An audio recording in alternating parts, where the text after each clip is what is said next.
Welcome to ఈ గురు YouTube channel.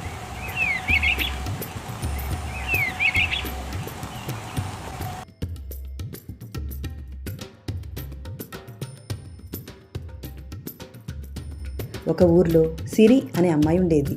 ఆ రోజు సిరి పుట్టినరోజు. అందరూ ఆమెకు పుట్టినరోజు శుభాకాంక్షలు చెప్పారు. ఎవరికైనా పుట్టినరోజు చాలా ప్రత్యేకమైనదే కదా. అలాగే సిరి కూడా మానసిక ప్రశాంతత కోసం దైవ దర్శనం చేసుకొని సాయంత్రం అలా సముద్ర తీరానికి వెళ్ళి అక్కడ ఒడ్డుకు వస్తున్న అలలను చూస్తూ ఆ అలలతో ఆడుకుంటూ చాలా సంతోషంగా గడుపుతుంది. తర్వాత తీరం ఒడ్డున కూర్చుంటుంది. అప్పుడే అక్కడ ఆ ఇసుకలో తనకొక ముత్యపు చిప్ప దొరుకుతుంది. అయితే సిరి ఆ ముత్యపు చిప్పను చేతిలోకి తీసుకొని దాన్ని ఓపెన్ చేస్తుంది. ముత్యపు చిప్ప తెరవగానే అందులో ఒక ముత్యం కనబడుతుంది. ఆ ముత్యాన్ని చూడగానే సిరి ఒక్కసారిగా ఆశ్చర్యంతో ఆనందంతో తబ్బిబ్బవుతుంది. నాకు ముత్యం దొరికిందని సంతోషపడుతుంది.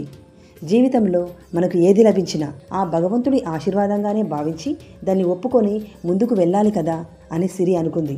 ఆ ముత్యాన్ని తీసుకుంటుంది.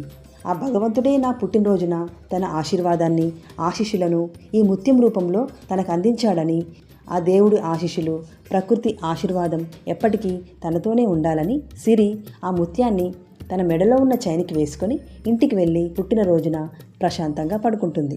మీకు ఈ వీడియో నచ్చితే please like, share and subscribe my ఈ గురు యూట్యూబ్ ఛానల్.